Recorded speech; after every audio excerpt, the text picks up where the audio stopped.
Welcome to my channel, a place where every mystery hides a story, and every story hides a truth.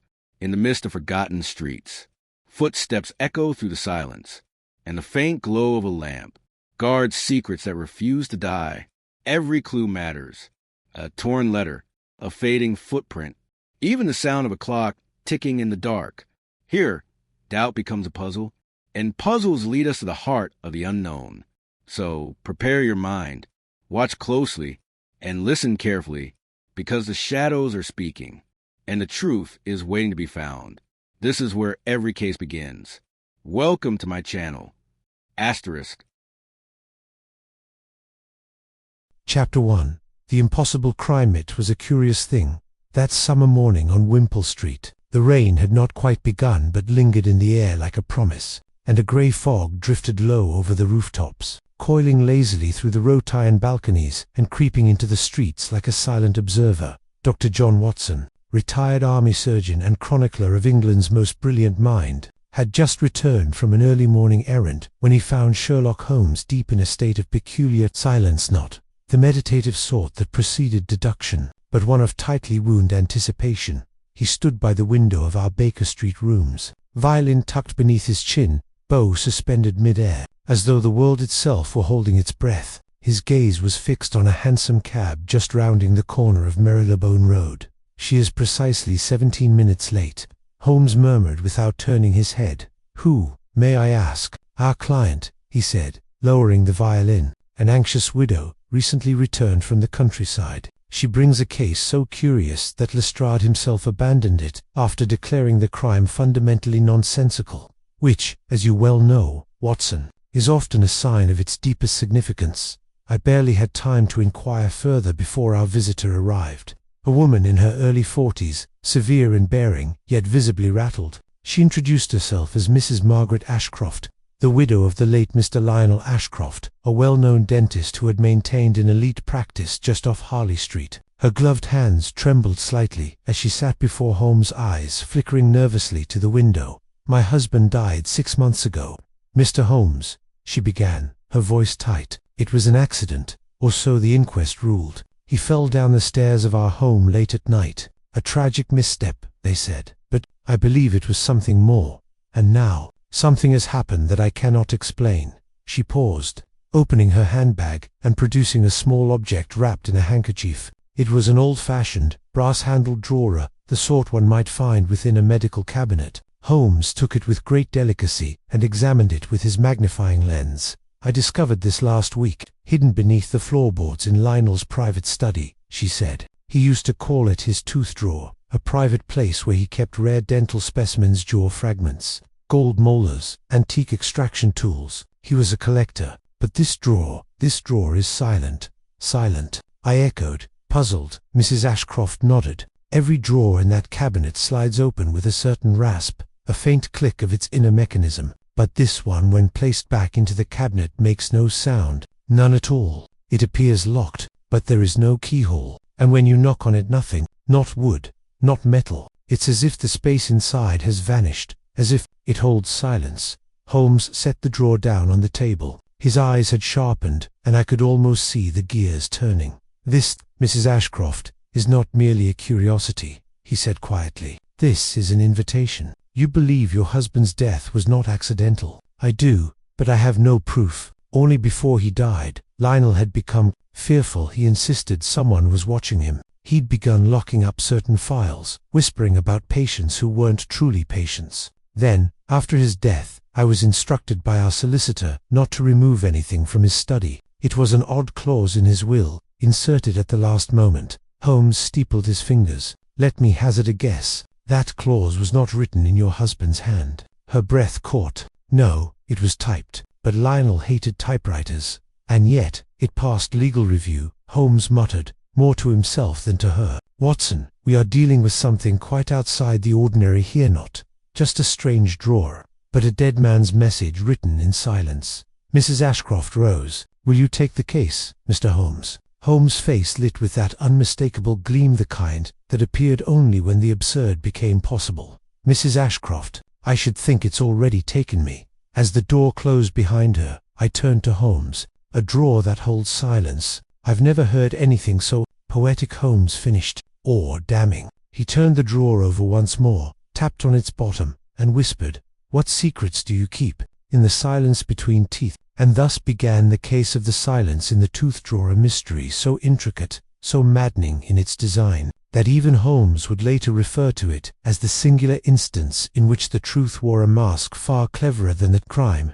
Chapter 2 of Brass Locks and Quiet Liza. Morning passed uneasily in our Baker Street sitting room. The brass-handled drawer sat on Holmes' desk like a relic from some forgotten temple, its silence no longer curious but ominous. Holmes had scarcely moved since Mrs. Ashcroft's departure, save to rise now and then and inspect the drawer from a new angle, tap lightly on its base with his knuckles, or run a length of fine wire along its edges in search of hidden seams. "Holmes," I ventured, after the better part of an hour had passed without remark, "surely this is no more than an eccentric piece of craftsmanship, a sealed drawer, perhaps a double-walled box. These things exist." Holmes did not look up. "And yet you feel, as I do, that it is something more."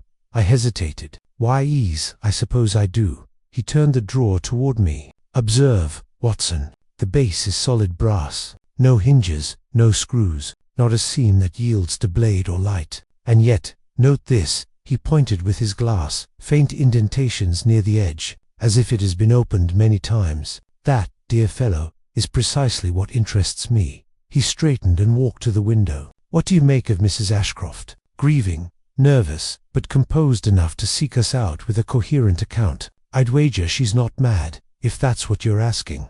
Holmes gave a dry chuckle. "No, Watson, quite the opposite. She is, in fact, exceedingly rational, but something in her account does not sit well. A man grows paranoid, inserts a strange clause into his will, forbidding anyone from entering his study, then perishes in what appears to be a most mundane fall. And within that same study is hidden a drawer that neither opens nor belongs, yet it bears the signs of use." "Holmes," I said cautiously, "do you think the drawer might contain something illegal, a hidden substance, documents of blackmail, perhaps?" He turned sharply, the light from the window catching the glint in his eyes. "You begin, Watson, to ask the correct questions." At that moment there was a knock at the door, sharp and urgent. I rose to answer it, only to find Inspector Lestrade standing on the threshold, hat in hand, and the unmistakable scowl of professional frustration on his face. "Holmes," he said, brushing past me without ceremony, "I should have known I'd find you on this case.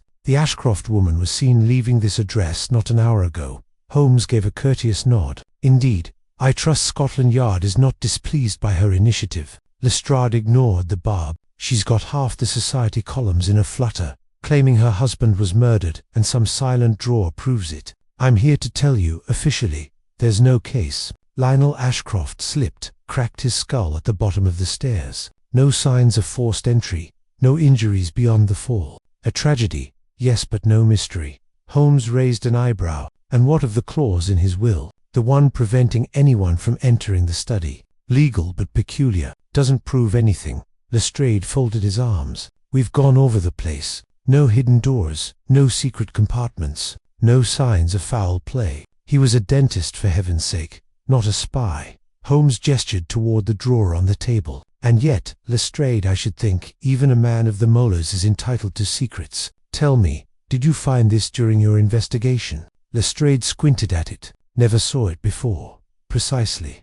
Holmes leaned in. "Which means either your search was incomplete, or someone hid it afterward. And yet, Mrs. Ashcroft claims to have found it under the floorboards, where it had clearly been for some time. That alone is worth our attention." Lestrade exhaled, clearly weary. "Look, Holmes, I have no objections to you poking around, but don't go turning this into another of your opera house cloak and dagger tales." The man felt. End of story. He left with a curt nod, and the door shut behind him with a thud. Holmes sat down once more, steepling his fingers beneath his chin. Lestrade's limitations never failed to reassure me. "Come, Watson, we are going to Wimpole Street now."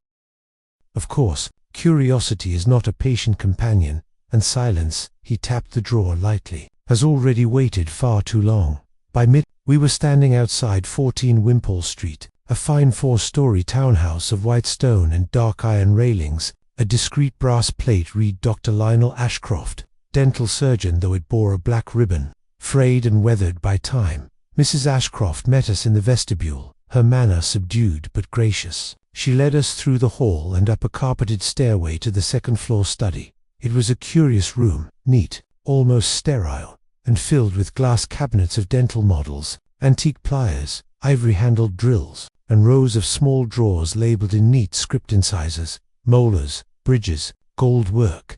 On the desk sat a heavy microscope and a sheaf of patient records, bound in black twine. Holmes moved silently through the room, touching nothing, only observing. After a time, he turned to Mrs. Ashcroft. "You say the drawer was beneath the floorboards?" "Yes, just there, beneath the rug. There was a loose panel." Holmes knelt, carefully rolled back the rug, and lifted the floorboard. Nothing remained now, save the dark cavity beneath. "No dust," he murmured. "And yet, this panel shows signs of frequent use. The edges are clean." He stood, brushing off his knees. "And now, Mrs. Ashcroft, I must ask a favor. Might I see the stairs where your husband fell?" She hesitated, then led us toward the stairwell. Holmes descended slowly, running his hand along the banister. When he reached the bottom, he crouched to examine the base of the newel post. Then, with a sudden flick of his hand, he withdrew a thin splinter of wood, blood dark at the tip. I stepped forward. "Holmes," he studied it, then slipped it into his pocket. "Not yet, Watson, not yet." He looked up the stairwell, his voice low and tight with interest. "The silence, Watson, is beginning to speak." Chapter 3. Beneath the surface that evening, as the fog thickened across London like a slowly drawn curtain, Holmes and I returned to Baker Street, the brass drawer safely wrapped and secured in his satchel. He had spoken little since we departed Wimpole Street, save for a muttered observation on the pattern of dust beneath Mrs. Ashcroft's dental cabinet and the curious state of the lower banister rail. Now, with a cup of strong tea in hand and the drawer once again laid out upon the table, he resumed his study of it, as a monk might study an ancient relic. "You observed the stairwell, Watson. Indeed, narrow, but not treacherous. The banister is sound and no visible damage, except at the base of the newel post, where you found that splinter." Holmes nodded. "That splinter was stained with blood, old and dried, but still present. It aligns perfectly with the reported site of Ashcroft's fall. You suspect foul play?" He raised a finger. "No, Watson, not yet. I suspect a contradiction, and where contradiction thrives, deception is never far behind." He turned the drawer over again. "Now consider this. Ashcroft was a man of order. Everything in that study spoke of meticulous precision. Yet the drawer was hidden beneath a floorboard, with no keyhole, latch, or marking to explain its design. If it held something he wished to protect, why not use a safe, or a locked cabinet? I pondered that, because what it held was not merely valuable, but secret." Holmes smiled faintly. "Very good. And now let us examine its silence more directly." From a narrow velvet case, Holmes drew out a set of delicate dental tools, not unlike those one might find in a surgeon's kit, but modified for mechanical examination.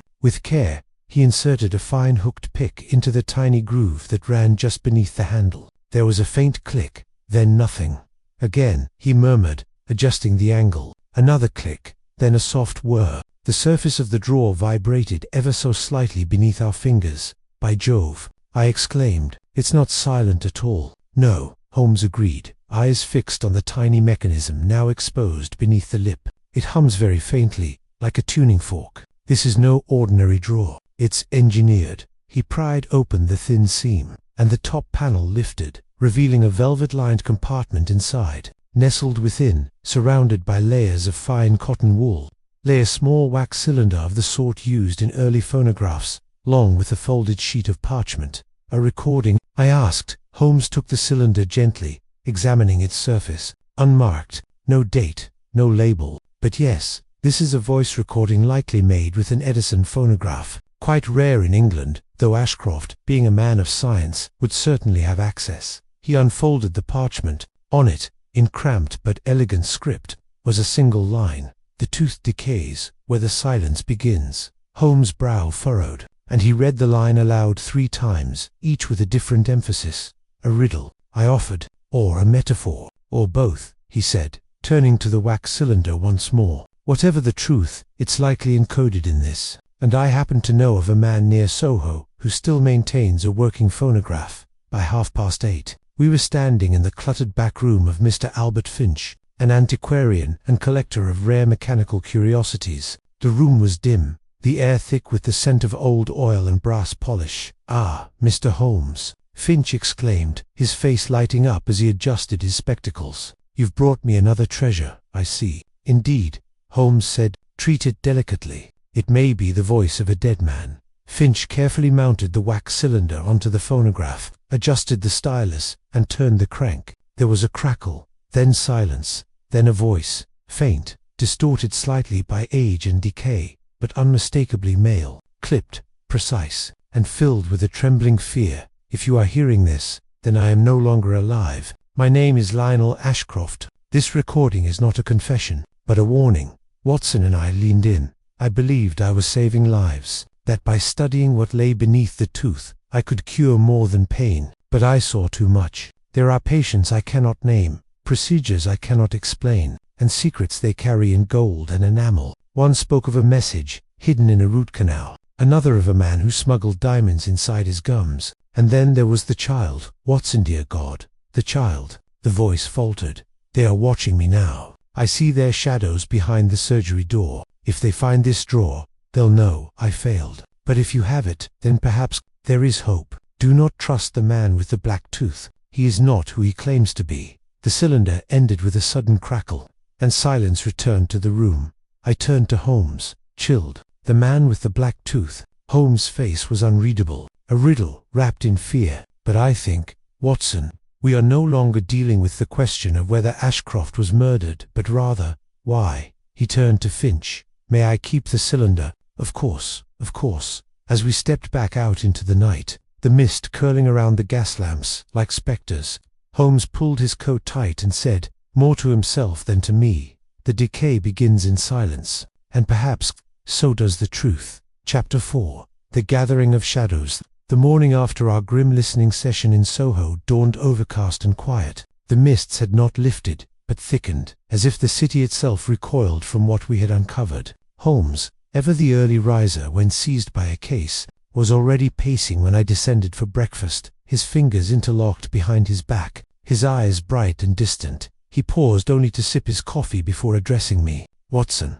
today we meet the living shadows in Ashcroft's life. If our dead dentist was indeed frightened of someone or several someones, they will not be long in revealing themselves under scrutiny." "You mean to gather suspects?" "I prefer to call them participants," he replied, donning his coat with a flourish. "Suspect is too generous a term this early, and too dangerous a label." We returned to Wimpole Street under the pretense of examining Ashcroft's patient records. Mrs. Ashcroft, pale and tired, met us with no resistance and led us again to the study. She confessed that she hadn't opened the files since her husband's passing. "I couldn't bring myself to," she said softly. "He always kept them in such perfect order." Holmes offered a reassuring nod before sweeping across the desk. "You mentioned your husband feared certain patients were not truly patients. Let us see who they were pretending to be." We set to work. The black-tied bundles held the names of Ashcroft's clientele, wealthy families, minor aristocracy, foreign businessmen. Yet, as Holmes thumbed through the files, he stopped suddenly,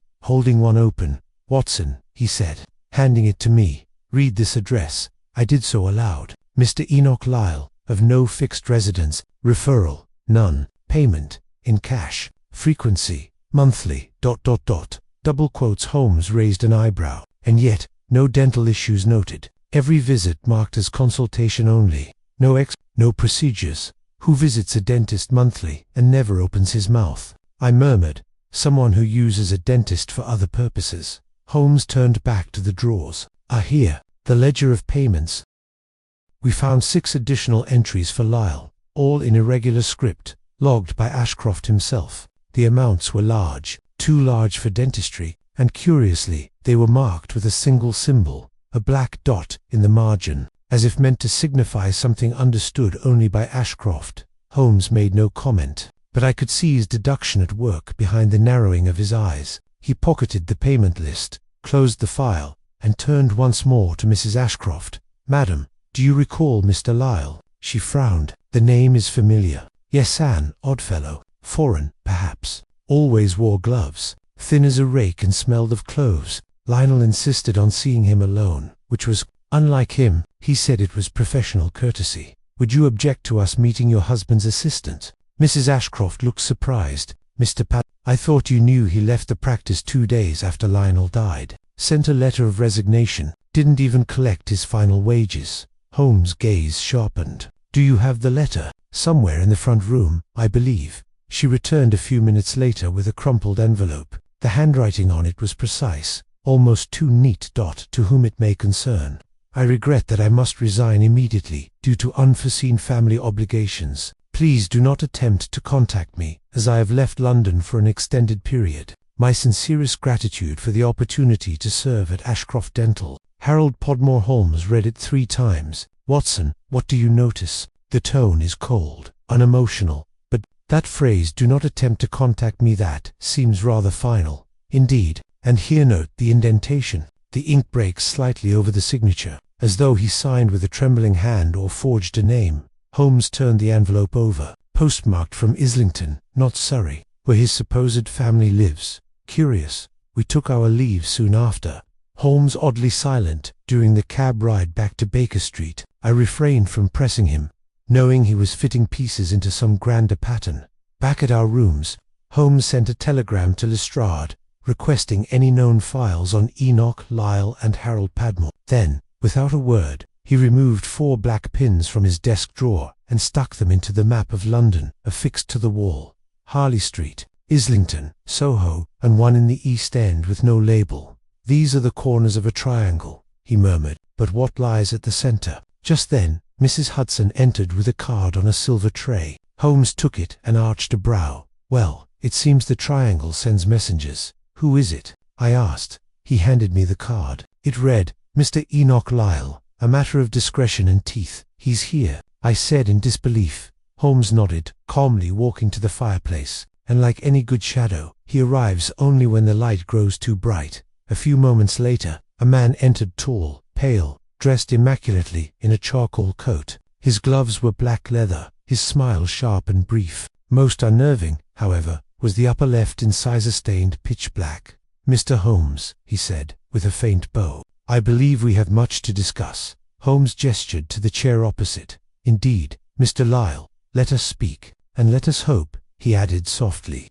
that your silence proves more revealing than your words. Chapter 5. The Man with the Black Tooth. Mr. Enoch Lyle did not remove his gloves. He sat rigidly in the high-backed chair, spine unnaturally straight, a posture that seemed more disciplined than polite. His face was long and angular, with eyes the color of slate, cold and still. But it was the tooth that drew one's gaze, the upper left incisor, unmistakably blackened, not with rot or decay but deliberately stained, as if for symbolic effect. A grin never quite reached that tooth, and one could not look at him without sensing its weight. Holmes folded his arms across his chest and leaned against the fireplace. You wished to speak with me, Mr. Lyle, he said mildly. Lyle gave a short nod. Not wished, required. You've opened something that was meant to remain closed. I felt a chill then, not from his words, but from the calm certainty with which he spoke them. Holmes' voice remained even. You refer, I presume, to the drawer, or the recording contained within it. Lyle didn't blink. Both Watson and I exchanged a glance, but Holmes said nothing, only studied the man. You are not here to threaten me, Holmes finally said. You are here to assess how much I know. Lyle smiled thinly. I am here to prevent you from walking into something you cannot walk back out of. There was a pause. Holmes tilted his head slightly. You were a patient of Dr. Ashcroft, a monthly visitor, no procedures, paid in cash. That suggests a transactional relationship unrelated to dentistry. May I ask what exactly did you require of him? Lyle's expression did not change. Nothing illegal, not directly, but Lionel Ashcroft was useful to a number of people, and in time, he began asking questions. He was not permitted to ask questions, and now he is dead, Holmes said softly. Lyle's hands flexed slightly on his knees. You are clever, Mr. Holmes. Too clever. I advise you burn the cylinder, destroy the drawer, walk away. What you're chasing has no finish line. For a moment, silence took the room again. Then Holmes smiled a tight, unreadable smile. I appreciate the warning, but I must decline.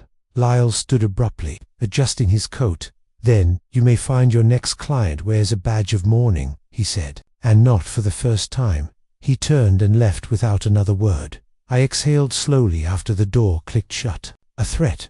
Holmes? No, Holmes replied, eyes still on the door. A promise. The rest of the day passed in careful analysis. Holmes laid out every document recovered from Ashcroft's study on the floor like tiles in a mosaic. Payment ledgers, dental records, handwritten notes, and the strange phrase from the parchment. The tooth decays, where the silence begins each placed with intention. One name appeared more than once. Watson, Holmes said, tapping a file. Have you noticed the visits of a certain Madame Carenza Duval? I scanned the notes. Foreign, French, perhaps, listed under a false name once. Miss Devon Carlyle. Same handwriting, indeed. She visited Ashcroft at odd hours twice, well after midnight. Always alone. Paid in gold coin. That in itself is peculiar. But note each visit follows directly after one from Mr. Lyle. I frowned. A connection. A relay, Holmes muttered. And possibly something more. Their appointments never overlap but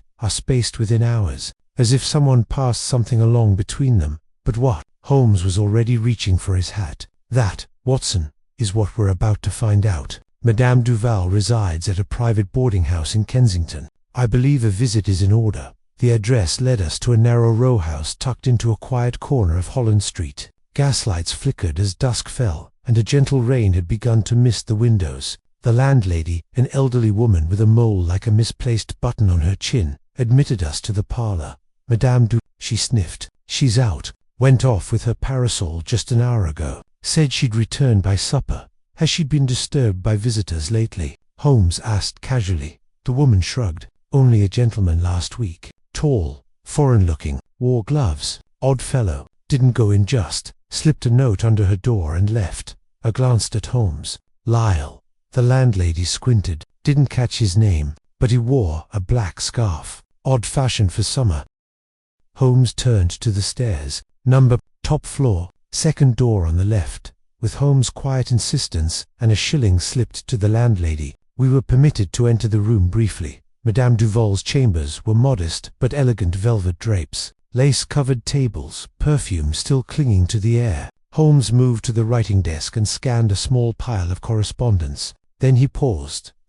He held up a note and signed, the paper thick and expensive. The message was simple. There is a second drawer. Do not open it. No signature. No further explanation. Holmes folded it carefully and slipped it into his pocket. I fear Madame Duval is in danger, and I fear even more that she may not know why. As we stepped back into the street, Holmes pulled his collar up against the cold drizzle and murmured, the web tightens. Lyle is the spider, but someone else spins the silk. I could not shake the sensation that we were moving ever closer to a trap.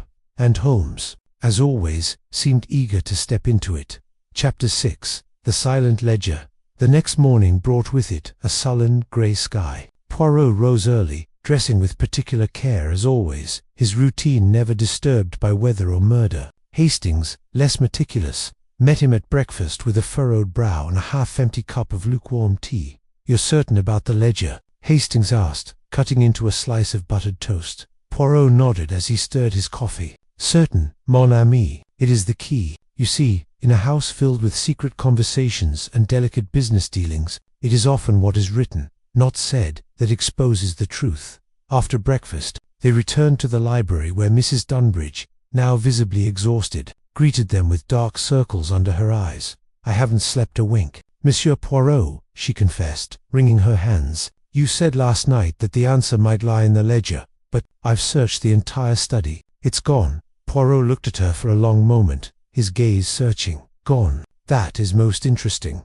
Mrs. Dunbridge's hands froze mid. Do you think the killer took it? I think someone took it, madame, and that action was not one of panic but of purpose. That ledger, how often did your husband use it? Every evening, like clockwork. He'd sit in the study with his brandy and make notes. Financial matters, business dealings, personal reminders. He kept everything in it. He called it his brain on paper. Poirot paced the rug slowly, eyeing the heavy curtains, and no one else knew of its contents. I don't think so, but one could guess. Poirot turned to Hastings. Let us see what one can deduce from absence rather than presence. N'est-ce pas? They began a meticulous search of the study, not for the ledger itself, but for signs of its removal. Poirot noted with interest a faint indentation in the top drawer of the desk, a clean rectangle of slightly darker wood where something had clearly sat for a long time. "It lived here, I presume?" Poirot asked, gesturing. Mrs. Dunbridge nodded. "Yes, always, without fail. And now it is gone," he murmured, eyes narrowing. "Tell me, madame, was the study locked that night?" "Yes. After dinner, James locked it himself and placed the key in his vest pocket. No one else had access." Poirot tapped his lips. "And the vest?" She blinked. "The police have it. Or did I? I believe Inspector Cormac mentioned keeping the clothing for evidence." "I must speak with him again," Poirot said. "But first let us visit the gardener." Hastings followed him out onto the damp lawn, where the morning mist still clung to the hedges. Near the southern wall, a lean, weathered man in a flat cap trimmed ivy with slow, practiced motions. "You are Mr. Fitch?" Poirot asked. The man paused, glanced up. "That's right. Were you here the evening of Mr. Dunbridge's death?" "Until sunset. Left just after 7. Poirot looked thoughtful. "You know this estate well? Worked here 10 years. Know every bush and root." Poirot nodded approvingly. "Then tell me, has anyone been tampering with the grounds near the old well?" Fitch gave a small start, then hesitated. "No one's supposed to go near it. Been sealed since the war. Dangerous, you see. Humour me." Fitch led them to a thicket of overgrown shrubs behind the east stables. There, nearly hidden beneath a tangle of ivy and crumbling stone, was the outline of an ancient well. Poirot crouched and examined the soft earth nearby. Hastings joined him, eyebrows rising. "Look here," Hastings said. "Footprints. Recently. Boots, I'd say heavy." "They're sunk deep." Poirot nodded. "Someone stood here. And not idly. They carried weight." He removed a glove and gently brushed away a layer of soil beside the well. A glint of black leather peeked through the dirt. "The ledger," he whispered, with Fitch's help. They retrieved the book. It was damp, the edges curled, but intact. Poirot wrapped it in his handkerchief with great care. Back in the study, Poirot laid it on the desk, fingers resting gently on its cover. Someone thought this record was dangerous enough to hide. Not burn, not tear, but conceal, as one might a cursed relic. And yet, he flipped it open. The handwriting is crisp. The ink is still fresh. "Look here, Hastings, this entry." Hastings leaned in. "December 4th, confirmed second payment from Lambeth firm. Must meet with J.A. before New Year. Risky but essential. If all goes well, full control by spring." J.A. Poirot murmured. "Initials, Hastings. Do any of our suspects fit this?" "Well, Julia Abbott," Hastings said hesitantly, "but she was the one who alerted the staff to the scream." Poirot looked amused. "And yet it is not always the loudest voice that is the most innocent." Before Hastings could reply, the door opened and Inspector Cormac entered, brow raised. "Ah, Monsieur Poirot, I was just coming to find you." Poirot turned, ledger in hand. "And I you, Inspector. Tell me, did you check the inner lining of Dunbridge's vest?" Cormac looked puzzled. "No, should I have?" Poirot held up the ledger. "No need. The evidence has already begun to speak." Cormac stepped forward, eyes widening as he recognized the book. "You found it." Poirot merely smiled. "And now, Inspector, with your cooperation, I believe we can unravel this tapestry of lies." But slowly, one thread at a time. As the inspector nodded and withdrew to arrange interviews, Poirot returned to the ledger. The pages held more than just numbers. They held secrets, initials, dates, and most intriguing of all, a symbol at the bottom corner of the last entry. A black star within a red triangle. Poirot's eyes gleamed. "Now we begin," he whispered. Chapter 7. A whisper in the fog. The narrow alley behind the Hotel du Sanglier had always carried a lingering scent of rotting wood and damp smoke. Tonight, however, there was something more, something metallic and sharp, like the faint echo of violence. Poirot stood still for a long moment, letting his senses catch up with the silence. The gas lamp's glow barely reached the wet cobblestones, and the faint mist curling around his polished shoes gave the moment a theatrical unease. "Someone was here," murmured Inspector Gerard beside him, his overcoat collar turned up against the wind. Not long ago, Poirot pointed his cane toward the disturbed line of soot along the back wall. Indeed, and whoever it was, they leaned here briefly, perhaps to listen or to wait. The soot marks suggest a shoulder narrow, possibly female, and see this small smear of perfume on the brick. He stepped forward, nose close to the wall. "Fleur de lis, the same worn by our Madame Lefebvre," Gerard frowned. The widow. Poirot smiled faintly. Oui, curious Nan. A woman supposedly grieving, who claims to have remained in her room last night, now leaves traces in a place of secrets. He stepped back, turning toward the inn's rear door. Let us enter.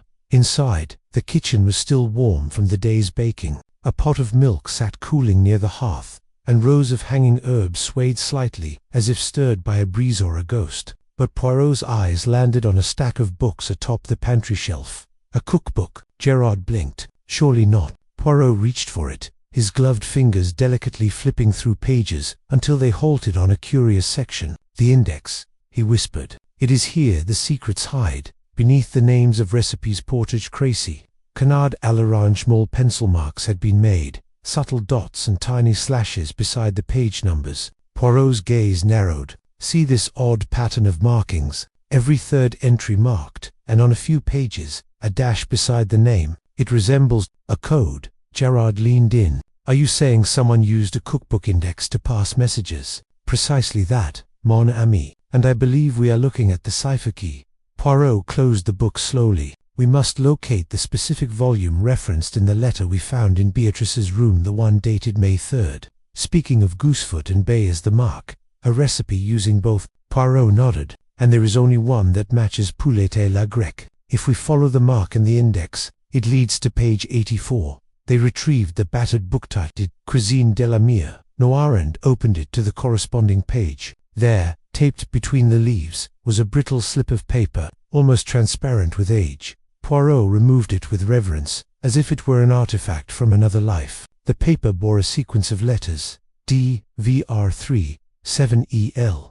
Gerard scratched his chin. A cipher again. Oui, but perhaps simpler than it appears. These could be initials, names, places, or even clues to delivery routes. Look here, V and E appear frequently. In French, they may relate to voy and est, or perhaps they are initials of conspirators.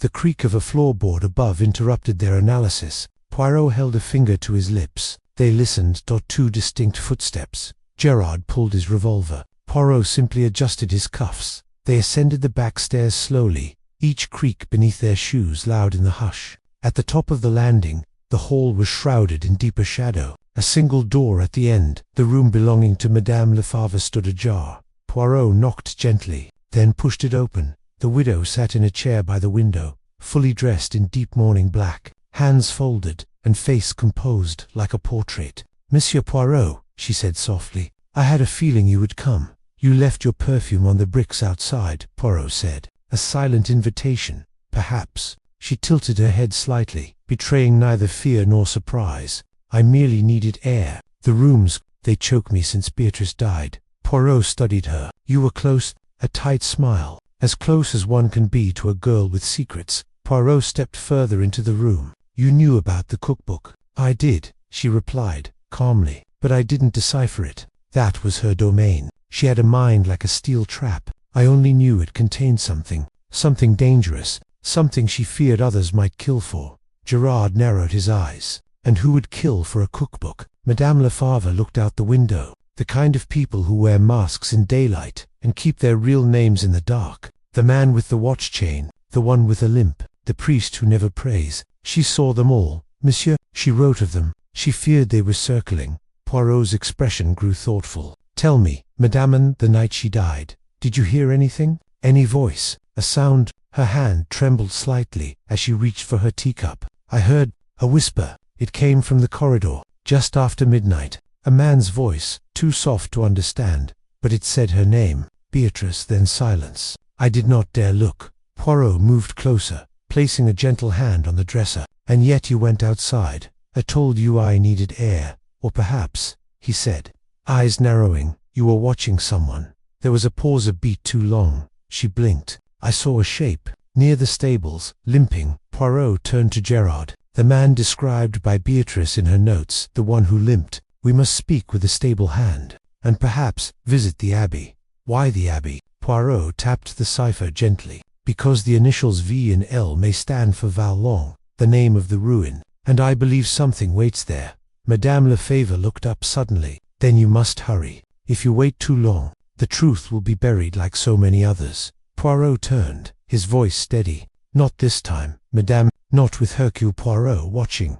Chapter 8. The Mirror and the Message. That fire crackled in the corner of the sitting room as Poirot sat immaculately composed, the soft gleam of lamplight casting shifting patterns across his face. Across from him sat Inspector Martins, his fingers drumming lightly against his knee, eyes narrowed and uncertain. So Poirot began, lifting a porcelain cup of thick black coffee to his lips. "You say the house was thoroughly searched by your men after the discovery of Lillian's body?" "Yes, top to bottom. Nothing was found in the study that would suggest any intruder." Poirot raised a brow. "Ah, but we are dealing with subtlety here. Mon ami, not brute force. A murderer who relies on deception rather than violence. The blow to Lillian's head, though fatal, was likely intended to look accidental. There is a calculation behind this act." Martins nodded slowly, letting that settle. "Then you think whoever did it knew her routine, knew she'd be in the study alone?" Poirot steepled his fingers. "More than that. I believe they knew how she thought, how she planned." At that moment, Miss Harrington entered, clutching a folded cloth in her hands. "Mr. Poirot," she said with hesitant urgency, "I just remembered something that may be of significance. Earlier this week, I found this." She held up a silk scarf, blood-stained at one corner, stuffed behind one of the bookshelves in the drawing room. "I assumed it had been used as a cleaning rag, but now I'm not so sure." Poirot stood and crossed to her with delicate steps. He took the scarf in his gloved fingers, examining the faint embroidery at its edge. L to Lillian's initials. Curious. Could it be the murder weapon? Martins asked, standing now as well. Poirot shook his head. No, the stain is old. This was not from yesterday's crime, but it speaks of something else. SCP, something concealed, something hidden behind the walls. Perhaps. His eyes shifted to the bookshelf Miss Harrington had mentioned.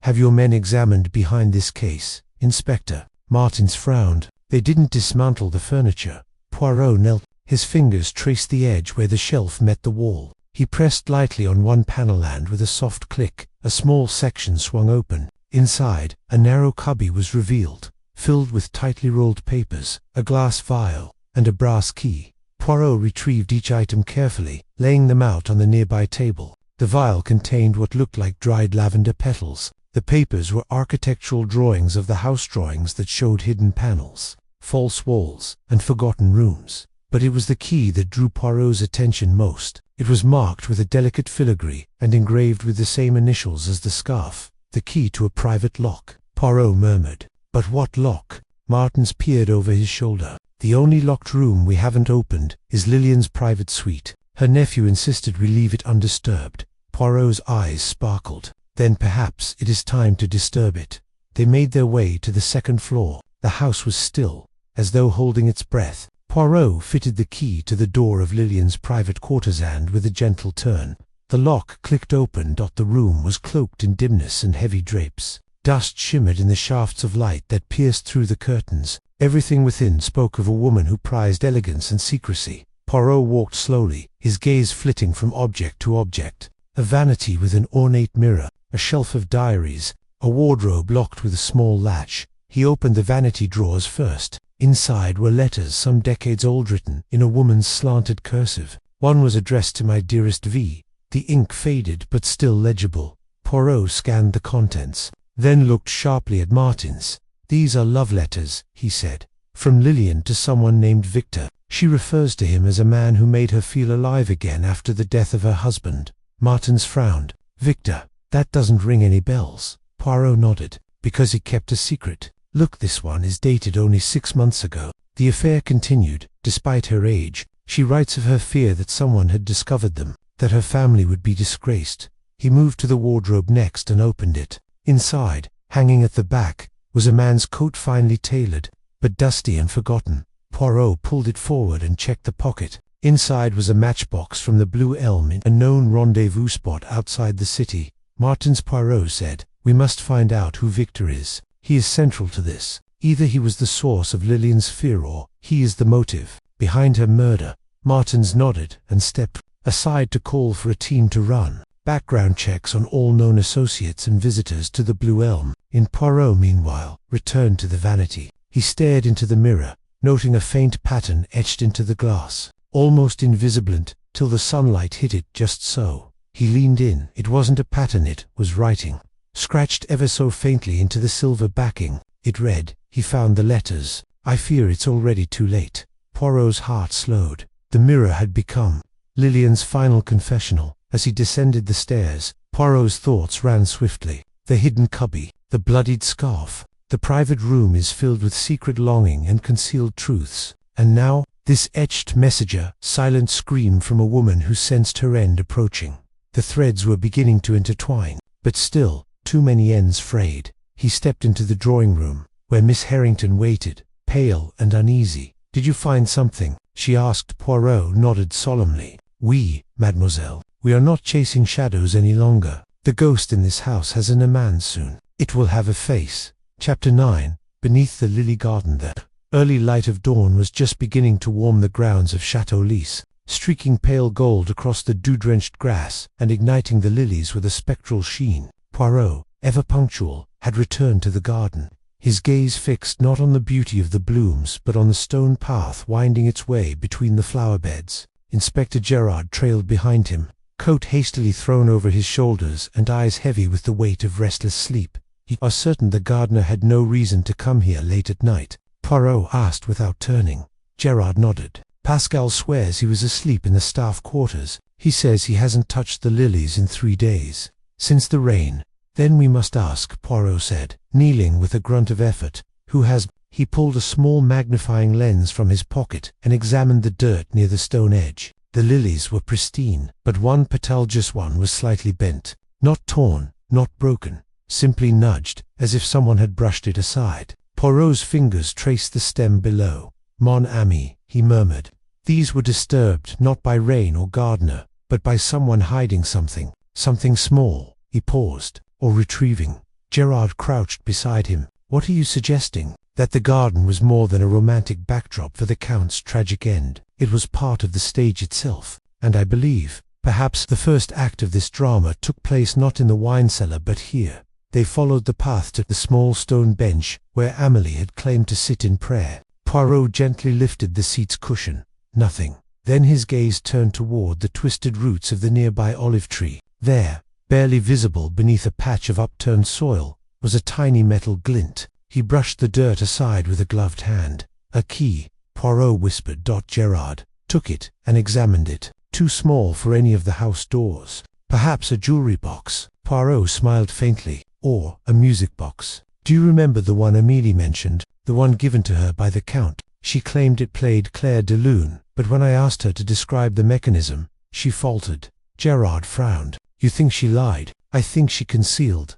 Poirot's gaze hardened. "And concealment, my friend, is the seed from which murder blossoms." Back inside the chateau, the drawing room was still heavy with last night's sorrow. The fire had gone out, leaving behind a bed of pale ash, but the room was warm with secrets. Poirot gathered the household once again. Amélie, her face pale but composed. Elise, tight-lipped and observant. Dr. Fournier, sombre and hands folded. And Etienne, arms crossed, refusing to meet anyone's eyes. "My friends," Poirot began, holding the small key aloft, "I have discovered something curious, a key hidden in the lilies. I believe it opens more than a box. It unlocks intent, history, perhaps motive." Amelia's lips parted slightly. Elise shot her a look. Poirot continued. "You spoke of a music box, Madame de... Might we see it?" Amélie nodded hesitantly and disappeared for a moment, returning with a wooden lacquered box shaped like a violin case. This is it," she said. "But it doesn't work anymore." Poirot took it gently and examined the keyhole. "And yet, if I may..." He inserted the key. A soft click, and the lid sprang open. A gentle melody floated forth, not Clair de Lune, but Dansma, a far more sinister tune. Amélie gasped. "No, that's not what it played before." Inside the box was a small hidden compartment. Poirot pressed it lightly. A false bottom slid open. Within lay a folded sheet of aged paper, yellowed, creased, and marked with a red wax seal. He held it up. "This, I suspect, is what someone intended to keep hidden, or perhaps to retrieve the night the Count died." He handed it to Gerard, who carefully broke the seal. As he read, his face turned to stone. "It's a confession," Gerard murmured. "Signed by the Count. He admits to falsifying documents, land rights, funds transferred to an account in Zurich. This could destroy the Delacroix name." Elise stepped forward. He who told me he would never put it to paper, that it was a past he buried. Poirot turned to her slowly. And yet here it is. You knew about this. She hesitated. I suspected. He was tormented by it, but he promised, he swore that he would make it right. Poirot's expression was unreadable. And who else knew? Silence. Etienne scoffed. What does it matter? He's dead. Indeed, Poirot said softly. And perhaps because someone feared this confession might see the light of day. That someone used the wine cellar and the storm as misdirection. But the garden whispered truth, and the music box sang secrets. Gerard folded the paper. This changes things drastically. Poirot nodded. Yes, but it also sharpens the outline of our mystery. The Count did not fall victim to passion. He fell victim to consequence. Someone among us needed this confession, gone perhaps, to protect a name, a fortune, or themselves. The room was silent save for the last lingering note of Donk's macabre twinkling from the box. Poirot set it down gently and looked at each of them in turn. We are closer now. The lilies have spoken, and I am listening. Chapter 10. The whispering firelight. The fire in the drawing-room had burned low, casting elongated shadows across the walls, as if the house itself listened to every word Poirot uttered. Inspector Devereux sat stiffly in the armchair opposite, fingers tented beneath his chin, while Miss Estelle hovered in the doorway, her eyes betraying both curiosity and wariness. Poirot stood with his back to the hearth, gaze steady. Monsieur Devereux, Poirot began softly, tell me, have you ever heard of a man whispering to fire? The inspector blinked. Whispering to fire? Poirot nodded. Mademoiselle Estelle has just described to me an incident from her childhood. She awoke once in the middle of the night to find her father kneeling before the hearth, murmuring to the flames, as though they might answer him. Estelle stepped forward. It happened only once that I remember, but it frightened me. He looked feverish, desperate. Was this shortly after your mother's death? Poirot asked gently. Estelle nodded. Yes, it was during that first winter. The house was colder than I'd ever known it to be. Poirot folded his hands, and yet, in his despair, he spoke to fire, like a man invoking ancient spirits. Devereux frowned. This is symbolic, surely. Perhaps, Poirot said, or perhaps not, because this family, this estate is steeped in symbols, rituals, history, and symbols are powerful things. He walked slowly to the window, drawing aside the curtain. Rain had begun to fall, soft against the glass. We now have 3 names connected by circumstance and loss: Henriette Duval, Madeleine Latour, and Philippe Rousseau. Each one touched by tragedy, each one with some tie to this house. But the key, mon ami, is not just in who they were but in how they died. The room fell silent. Poirot's voice dropped. All 3 were discovered with roses beside them, either pressed in pages or scattered around their body. That cannot be coincidence. Inspector Devereux leaned forward. You believe the killer leaves the petals deliberately? Mais oui, like a calling card. But not just any calling card. This one is specific. It is a message, perhaps to the dead, perhaps to someone still alive. Estelle sat down slowly. Then the rose petals found in the fireplace last night were left there intentionally, Poirot finished for her, by someone who wanted to communicate with the fire again, or with the memory it holds. A soft knock interrupted them. Lucien, the steward, entered hesitantly. Begging your pardon, mademoiselle. There's someone at the door. Says he must speak to you. About the roses. All 3 turned sharply. Send him in, Estelle said at once. Lucien bowed and retreated. Moments later, he returned with an elderly man wrapped in a worn brown coat, his hat dripping with rain. His face was thin and weathered, his eyes sharp despite age. He removed his hat. Pardon the intrusion. I am Father Marcel, retired from the parish down in La Vallée. I heard rumors that the estate had awakened again. Poirot stepped forward. Awakened, father? The old priest looked at him. Whenever a death occurs at Bel-Ombre, the villagers begin to talk, especially if roses are involved. Estelle paled. You know about the petals? The priest nodded solemnly. It is an old tale, passed down from the days of your great-grandmother. There was once a woman, Catherine Rousseau, who believed roses could trap the soul of the departed. She began placing them in the hearth, whispering prayers of fire and wind. The villagers called it heresy, but some say her spirit still lingers. Poirot looked intrigued. And this Catherine Rousseau, she was of this family? Yes, Father Marcel said. The last truly devout matriarch. It is said she lost 3 children each, on a different All Hallows Eve. She blamed the spirits, the wind, the fire. Estelle's voice shook. And the roses. She placed one for each soul she wished to protect. Poirot turned to Do you see, mon ami? We are not merely following a trail of evidence, we are navigating a legend, one that someone is using as a blueprint for murder.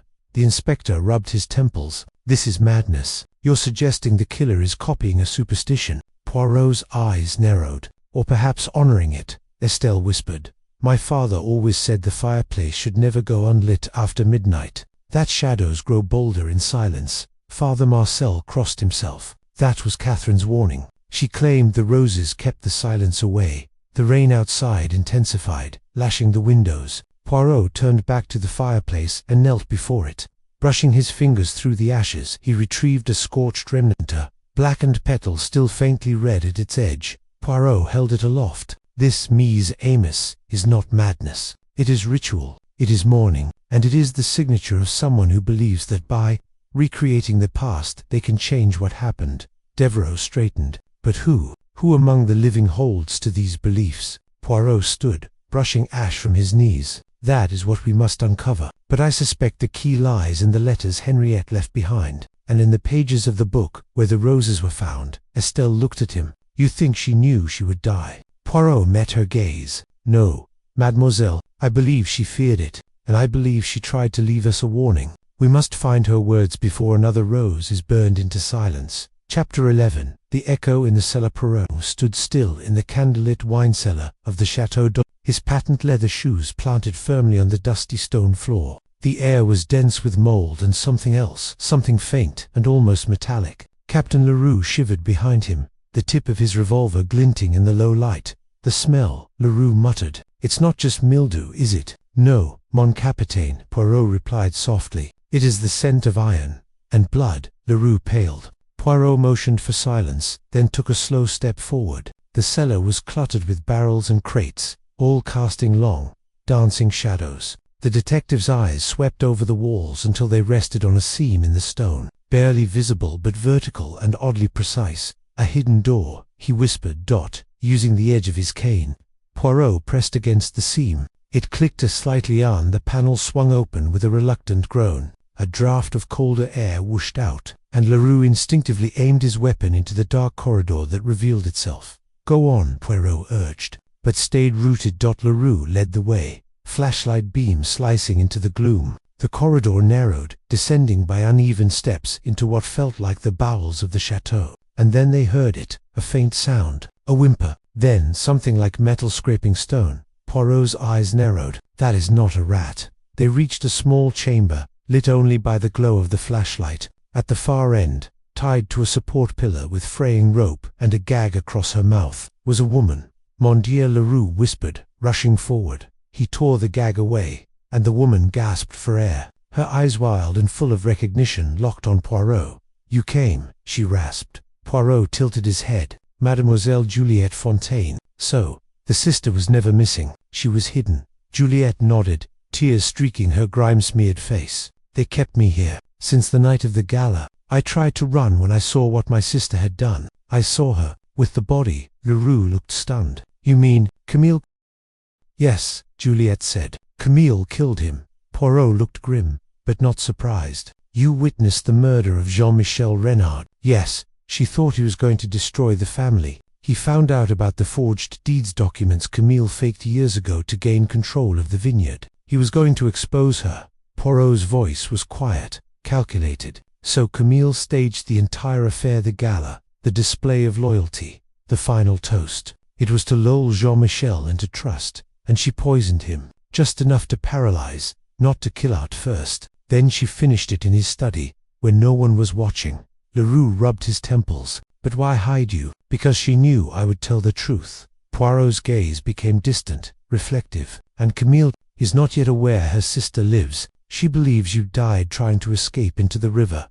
Juliette nodded. She left a torn dress by the bank, blood-stained, staged it. Poirot's mustache twitched with agitation. Come, we must take you above, and prepare for the final act. 30 minutes later, Juliette was resting under the care of gendarmes in the upper chamber of the chateau. Poirot stood by the window in the grand salon, the storm outside echoing the tension within.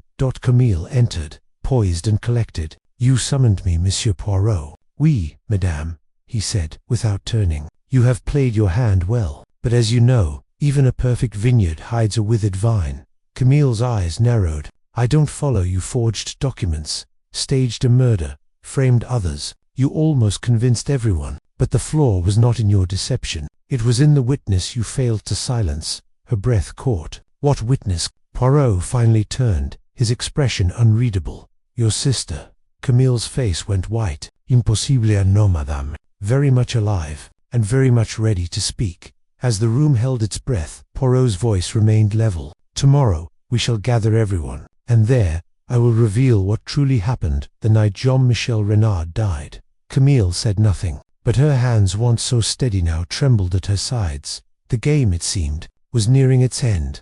Chapter 12. The forgotten corridor. Poirot stood at the threshold of the hidden corridor, the musty air curling round his nostrils like a long-forgotten memory. The door had been cunningly disguised within the wall paneling of the west wing, a relic of the estate's original architecture, long sealed away by renovations and layers of dust. Without uttering a word, he stepped inside, Hastings close at his heels, the beam of their lanterns cutting through the darkness like sharp razors. The walls were lined with faded wallpaper that curled at the edges, whispering tales of an era before the Bonnet family made Heatherdown their own. The floor creaked ominously beneath their steps. This wasn't on the blueprints," Hastings muttered. "Precisely," Poirot said, pausing to examine a faint set of muddy footprints ahead of them. "And yet someone has walked this way recently. Look, mon ami says 9, male, likely boots. Perhaps someone who didn't want their presence known." Hastings crouched to inspect them. "Could be one of the groundskeeper." Poirot shook his head. "Too deliberate, too secretive, and besides, the timing aligns too closely with the night Lady Maureen was last seen walking these halls." As they moved further in, the passage opened into a small, dimly lit study, abandoned, yet strangely preserved. A layer of dust coated the desk, but the chair had been recently moved. The smell of old tobacco hung in the air, faint but unmistakable. Poirot's eyes narrowed at the items upon the desk: a pair of spectacles, a faded journal with the initials CM embossed in gold, and an ink blotter still moist. "Clement Montfort," Poirot whispered. "The youngest brother, dead for 20 years. Yes, or so we were told."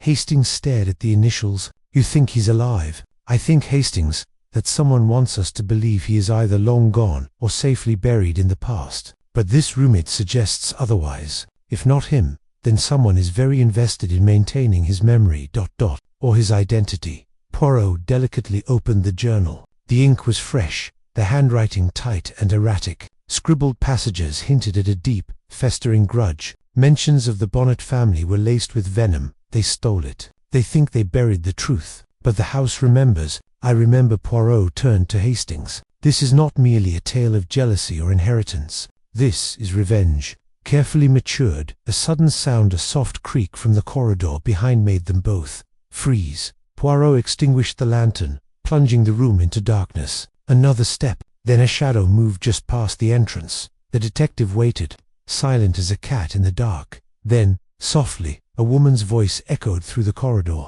"You shouldn't be here."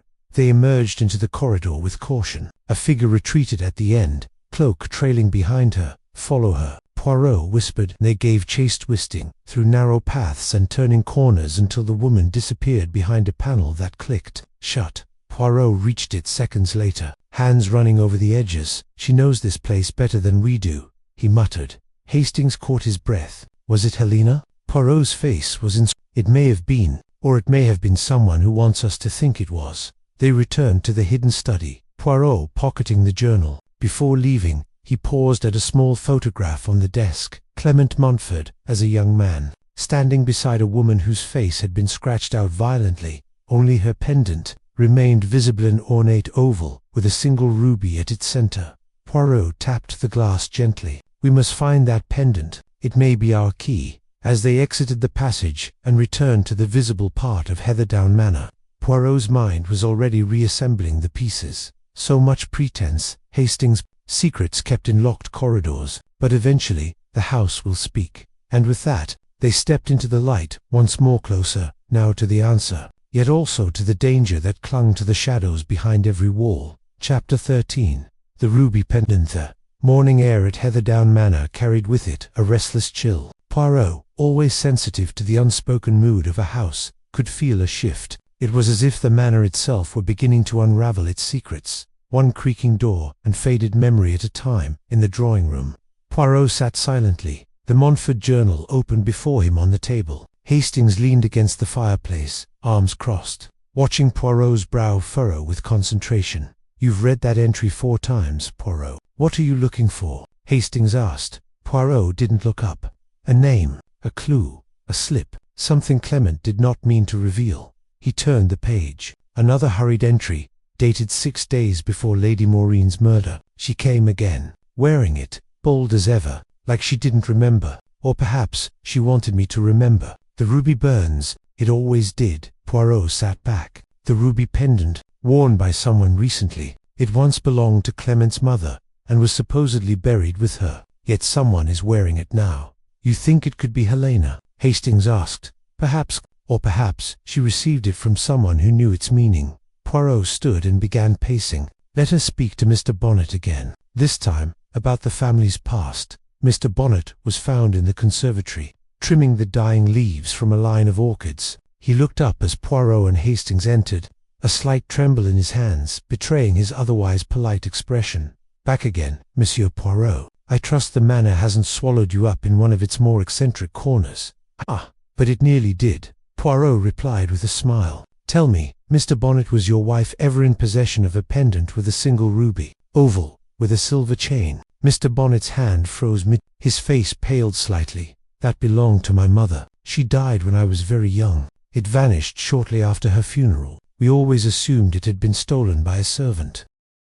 Poirot nodded slowly. "And yet, it has recently been seen on the neck of someone within this very house." Mr. Bonnet's jaw tightened. "Who, I do not yet know, but someone with a memory long enough to use it as a message. Tell me, your brother Clement, what kind of man was he?" Mr. Bonnet sighed and set the shears down. "Clement was brilliant. Misunderstood, certainly. Always felt overshadowed. He left the estate in bitterness when our father revised the will. He claimed the family had conspired against him. We heard he died in Austria. Fever, or so the authorities told us." Poirot studied him carefully. "Did you ever see a body?" "No. We received only a letter. No death certificate, no ashes, nothing. A convenient death," Poirot murmured. Mr. Bonnet's face hardened. "You think he's alive?" "I think someone has kept his presence or the illusion of it alive within these walls. The journal suggests recent entries. You may wish to read them yourself. They speak of vengeance." Bonnet looked away. "Good God." Later that afternoon, Poirot summoned Helena to the garden, under the pretense of a stroll. She arrived cloaked in a navy shawl, her demeanor poised but tired. The circles beneath her eyes had deepened. "You've been troubled," Mademoiselle Poirot said gently. "Everyone is troubled in this house," she replied. "No one says it, but we all feel it." Poirot gave a thoughtful nod. "Do you own a pendant? A ruby, perhaps?" Helena stiffened. I used to. It was gifted to me by someone very dear." "Why?" Poirot's eyes narrowed. "Do you still have it?" "No. I lost it some weeks ago." She hesitated. "It disappeared the same night Maureen was killed." Poirot's tone grew softer. "Who gave it to you?" "Miss Helena." She hesitated. Then, "Mr. Montfort, Clement Montfort, a year before he disappeared, not died. I never believed the letters. He said he loved me, said I reminded him of his mother. The pendant, it was hers. He made me promise never to show it, but I did, once, at dinner. Maureen commented on it. I never wore it again." Poirot stepped closer. "Thank you for your honesty, mademoiselle. You have just illuminated a corridor I had not seen before." Helena's eyes welled with tears, though she quickly turned away. "If he is alive, if he has been here." Poirot said nothing, only tipped his hat and returned inside. Back in his room, Poirot arranged the clues as if laying out chess pieces: the pendant, the secret corridor, the journal, the scratched-out photograph. A picture was forming of a man erased from the family's history, returning in shadows, manipulating the living to avenge a long-dead pain. But one piece remained missing. "Who," Poirot whispered, "is acting as his hands?" Because if Clement Montfort was indeed the ghost behind this, he wasn't alone, and someone inside the manor was helping him.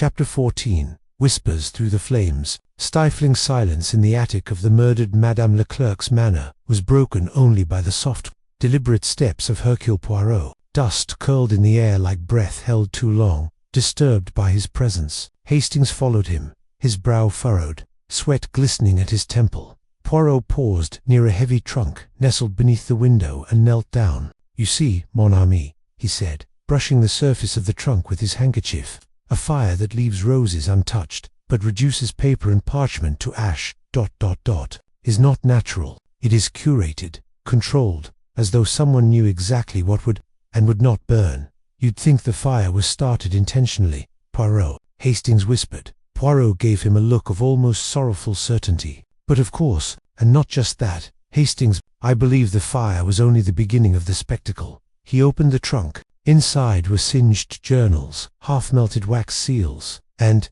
most curious of all, a velvet pouch tied with a string in touched by fire. Poirot lifted it carefully and opened it, revealing a set of old letters, sealed with the emblem of a rose and a serpent intertwined. "Look at these, unburnt, protected, as though the arsonist had no intention of them being destroyed." Hastings leaned in. "Letters from whom?" Poirot sifted through them. "From one Monsieur Etienne Moreau. To Madame Le... Read this." He handed Hastings a letter dated 5 years prior. Hastings read aloud. "You must destroy the manuscript, Elodie. It is not fiction, it is a confession. If it survives, we are both doomed." The two men exchanged a glance. "And yet," Poirot said slowly, "the manuscript did survive until someone ensured it didn't. That fire was no accident. It was a surgical strike to erase the only remaining copy." A sound echoed from the floor below. Poirot's head tilted. "We are not alone in this house, mon ami." Descending quietly, Poirot and Hastings crept down the winding staircase.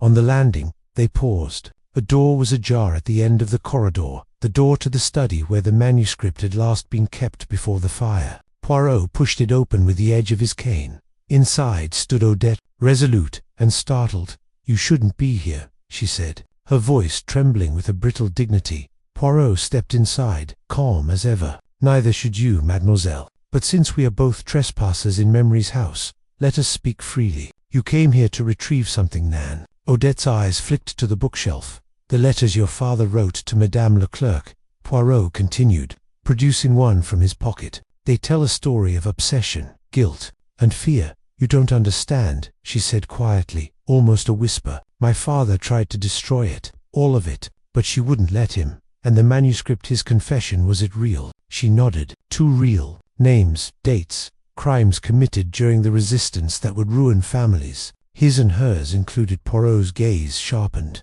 "And you, did you set the fire to protect his legacy?" Odette's lips quivered. "No, I arrived after it was lit. I saw the flames. I couldn't let it all disappear without knowing what had survived. And what did survive?" Her fingers curled into a fist. "The index pages, torn out and hidden before the fire. I found them under the floorboards last night." Poirot's expression darkened. "Then someone else knew where to strike. Someone who knew exactly what the manuscript meant. Someone who feared it more than even you or your father did." Odette stepped back, eyes wide. Hastings said, "So the killer might not be her." Poirot shook his head. "No, Hastings. I believe she is a desperate daughter, trying to protect a crumbling illusion. But the true killer is far more precise." A distant thunder rolled in the skies outside. Poirot turned to Odette. "Give me the index pages. If you withhold them now, more blood will be spilled." She hesitated, then reached into her coat and handed over a brittle sheaf of parchments, smelling faintly of smoke, but intact. "Merci," Poirot said softly, as they turned to leave. Poirot whispered to Hastings, "The truth, Hastings, is written not in the flames, but in the words spared by them." Outside, as they stepped into the rain, Poirot looked down at the index. Names leaped out. One in particular drew a gasp from him. "It cannot be," he murmured. "Who is it?" Hastings asked. Poirot looked up, eyes stormy with revelation. "An old name, a dangerous one. And now, mon ami, we must speak with Inspector Gautier, for the murderer has danced just out of reach for too long." The chapter closed with a bolt of lightning arcing across the Paris sky, illuminating the grim shadows of justice long delayed. Chapter 15. The Glass in the Garden. Poirot's gloved fingers traced the edge of a shattered wineglass lying nestled in the soil beneath the hedge. The glow from the lantern Hastings held illuminated the jagged rim still wet. A garden is a curious place for wine, Hastings, Poirot murmured, especially for one who had no business outside. Hastings frowned. You think it was dropped during the murder? I think, said Poirot, that our late Mr. Delacourt might have had company in the garden long before he was discovered at the foot of the stairs. They stood in the De Vries garden behind the house, the trimmed hedges now casting distorted shadows in the waning light. Poirot knelt carefully, plucking the shard with a handkerchief. Do you see the faint trace of red lipstick? He asked softly. Hastings peered closer. Yes, I do. Then, exactly. It was not Delacourt's lipstick. Poirot stood, eyes narrowing toward the upper windows. Do you recall how the wineglass in his room was untouched? Too conveniently placed, no sign of a meal or a sip. Yes, almost as if staged, just so, mon ami. They returned indoors. Poirot, moving with brisk purpose through the hall toward the small parlor. Inside, Lady de Vries sat by the fireplace, her fingers trembling over a half-stitched tapestry. Her brother, Ernest, stood at the window, hands clasped behind his back. Lady de Vries looked up. Have you news, Monsieur Poirot? Indeed. Madame Poirot smiled gently. I believe the key to your husband's fate lies not at the foot of the stairs, but in the garden and in a kiss that never should have been. Ernest turned sharply. What are you implying? Poirot stepped forward. This afternoon, I examined your husband's study once more. There I found something curious, a pocketbook missing its contents, and a broken cufflink near the window that overlooks the hedge. It seemed out of place until we found the wineglass outside. Lady de Vries paled. Someone met Delacourt in the garden last night. He came down not to work, but for a clandestine meeting. Hastings cleared his throat. And the lipstick? Poirot turned to Lady de Vries. I would not ask, madame, if it were merely about impropriety, but your husband was blackmailing someone, and I believe the motive for his murder lies with a secret he intended to expose. I don't know what you mean, she whispered. He barely left his study. Then, allow me to be more precise, Poirot said. Did you know your husband kept an index of all his correspondences, some coded, some not? I found one marked with initials that matched those of Miss Althea Vernon. Ernest took a sharp step forward. That's ridiculous. Althea would never what? Monsieur? Poirot asked softly. Fall prey to an older man's threats. Protect her family's name by giving him access to funds. Kiss him in a moment of desperation. Lady de Vries rose, unsteady. She wouldn't cheese just a girl. And yet, Poirot said, the glass in the garden does not lie, nor does the bracelet found snagged on the window latch. Hastings stared. Bracelet? Poirot nodded. A delicate chain, silver. It was tugged loose when someone climbed in, perhaps fleeing or sneaking out. Ernest's voice dropped. You're saying Althea killed him? I am saying, Poirot replied, that Delacourt threatened her with exposure. She met him in the garden. There was wine. There was pleading. Perhaps even the beginnings of a struggle. But something changed. Lady de Vries pressed a hand to her mouth. Poirot's voice was low. I believe someone else saw that meeting. Someone who feared the damage such a scandal would cause. Someone who cared deeply for Miss Vernon. Ernest turned white. No. Poirot took a step closer. Yes, Monsieur Ernest. You. There was silence. Then Ernest exhaled heavily. I didn't mean to kill him. Lady de Vries gasped. Poirot's tone was calm. Tell us what happened. Ernest stared into the fire. I was walking back from the stables when I saw them. Delacourt had her cornered beneath the hedge. I heard him threatening to send the letters to the press. Althea was begging. She tried to leave, and he grabbed her wrist. Ernest's voice cracked. I couldn't let him hurt her. I struck him just once with the nearest thing I could find. A garden statue. I didn't realize he would fall backward. Poirot said quietly. Hit his head on the stone edge. Ernest nodded slowly. He didn't move. I panicked. I carried him inside. I thought, if it looked like an accident, perhaps we could all move on. Poirot's gaze was firm. But you see, monsieur, the truth always waits. Like footprints in the garden. Lady de Vries sat heavily in her chair, her eyes hollow. Poirot turned to Hastings. We must inform Inspector Japp. The case, I fear, is no longer merely mysterious, it is tragic. And so, with a final glance toward the silent garden beyond the window, Poirot whispered, Cest fini, Chapter 16. The library revisited. The hour was past 10 when Poirot and Hastings returned to the Hargrave estate. The moonlight scattered silver across the gravel path, and the wind whispered through the trees like an old ghost with secrets to tell. The house was hushed, heavy with the kind of silence that hangs after a performance no one clapped for. Poirot walked directly to the library, his steps crisp and purposeful. Hastings followed, still pondering the confrontation with Charlotte. She had retreated, but not without leaving behind a flicker of fear in her eyes. Poirot had seen it too. Inside the library, Poirot paused by the fireplace, glancing at the portrait above the mantel. Reginald Hargrave's stern face seemed to watch the room, even in death. "Mon ami," Poirot said, "do you recall what Miss Clara said about the night her father died?" Hastings blinked. That she heard footsteps in the hallway shortly before the scream. Just so. But what was never explained, Hastings, was why the murderer would risk walking through the corridor with so many eyes and ears about, unless he turned on his heel and examined the bookcase behind Reginald's chair, unless he or she never left the room at all. "You think they were hiding?" Hastings asked. "No," said Poirot, fingers running delicately along the spines of the books. "I think there was something here, something hidden, perhaps taken after the murder." He pulled a volume from the shelf, the Index of British Herbal Compounds, and flipped it open. Pages fell away as if tampered with. Poirot inspected the spine. Torn, hollowed out, and there are traces of powder still caught in the binding. Not dust, something chemical. "Hastings, bring me that candle snuffer." Hastings retrieved the snuffer from the table. Poirot dipped it into the residue and sniffed gently. "Chloroform, perhaps, or laudanum. I must have this tested." Hastings frowned. "Why do you think the book was used to store poison?" "Possibly, but more importantly, it was hidden here by someone who knew exactly what they were doing. It would explain the careful method of Reginald's death. No brute force, no noise, just a chemical perhaps inhaled that rendered him unconscious or dead." He closed the book, face unreadable, and then, after the deed, the book was taken away, perhaps even replaced with a decoy, but not before it had served its purpose.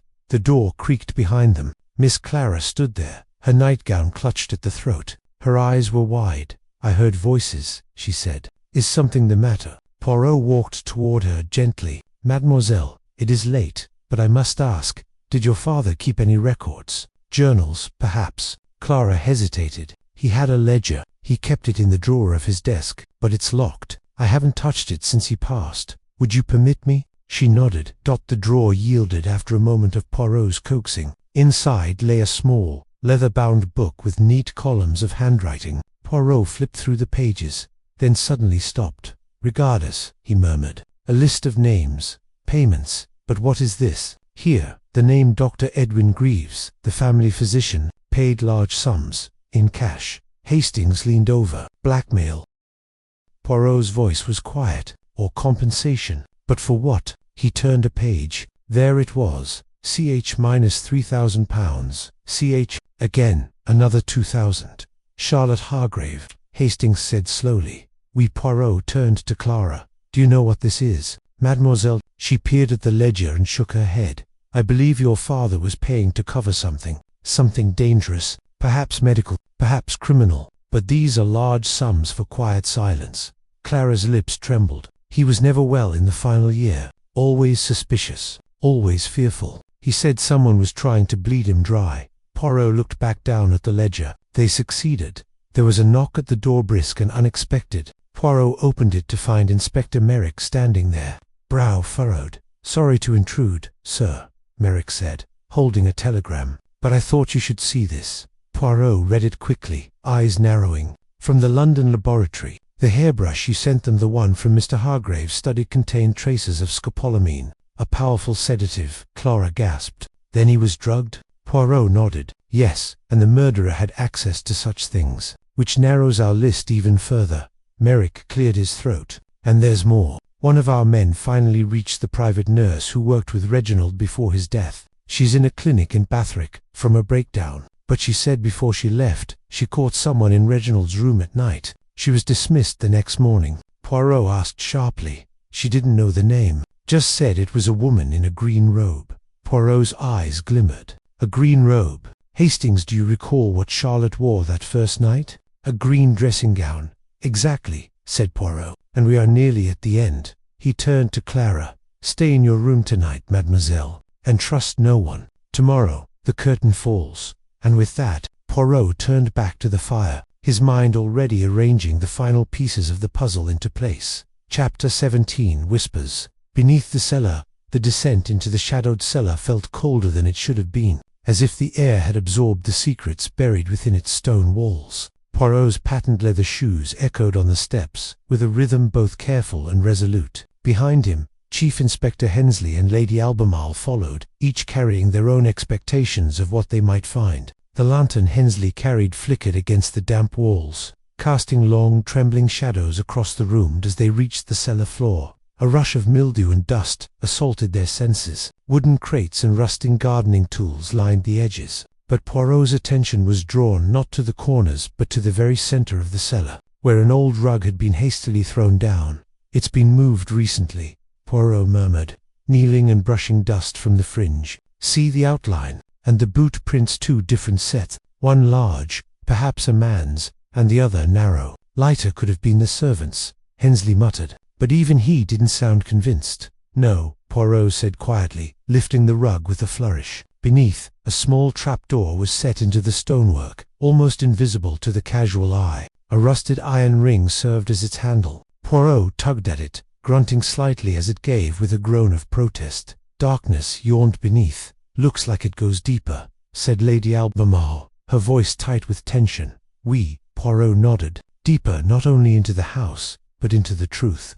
Madame," he lowered himself through the opening first, with Hensley right behind. Lady Albemarle remained at the threshold, reluctant but curious. A narrow passage sloped downward, carved directly into earth and stone, the walls wet with condensation.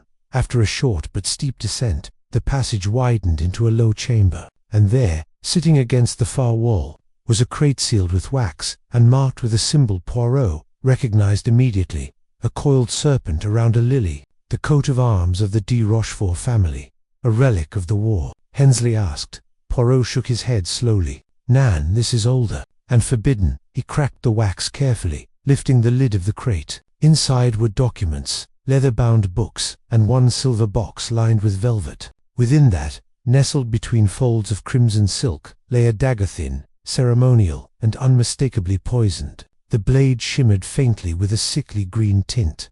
"A ritual dagger," Poirot said, his voice low. "Stolen from a monastery in 1911, presumed lost forever. Several murders across Europe were linked to it before it vanished." "Then what in God's name is it doing here?" Hensley whispered. Lady Albemarle, who had now descended into the chamber, gave a strangled gasp. "My grandfather, he collected artifacts, some he shouldn't have. My mother always told me the lower rooms were off limits." Poirot studied the documents. One in particular, a letter, was addressed to AP. The signature at the bottom was faint but familiar.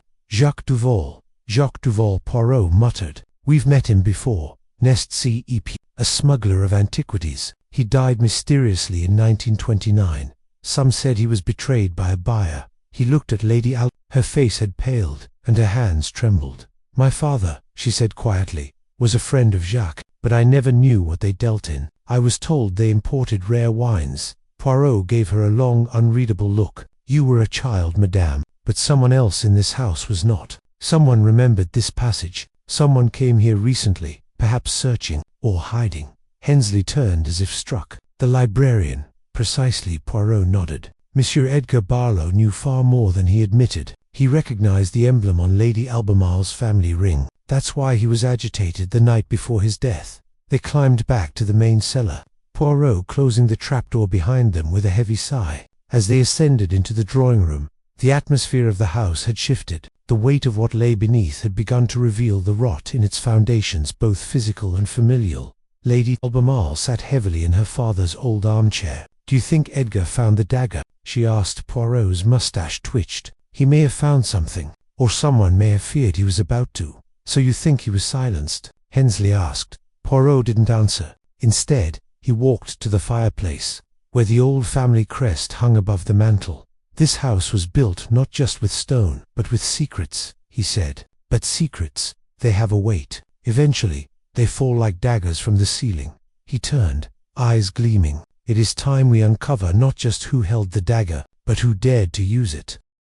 Chapter 18. The final stitch in the patent. Drawing room of the Château de Villedieu was lit dimly by the late afternoon light streaming through the tall windows. Poirot stood by the fireplace, his hands clasped behind his back, as he surveyed the room. The suspects were seated once more, Clotilde with her eyes downcast, Etienne with a defiant tilt of the chin, Madame Renard clasping her pearls, and young Hugo fidgeting nervously. The Count, pale but composed, stood off to the side. "I have Amos," Poirot began, "gathered you here because the final piece of this puzzle, C.E. Mystère Macabre, is now in place." Silence. All eyes turned to the detective. "You see, the murder of Lucien Revel was not merely about money or inheritance, though they played their parts. It was a carefully woven web of revenge, secrets, and, above all, manipulation."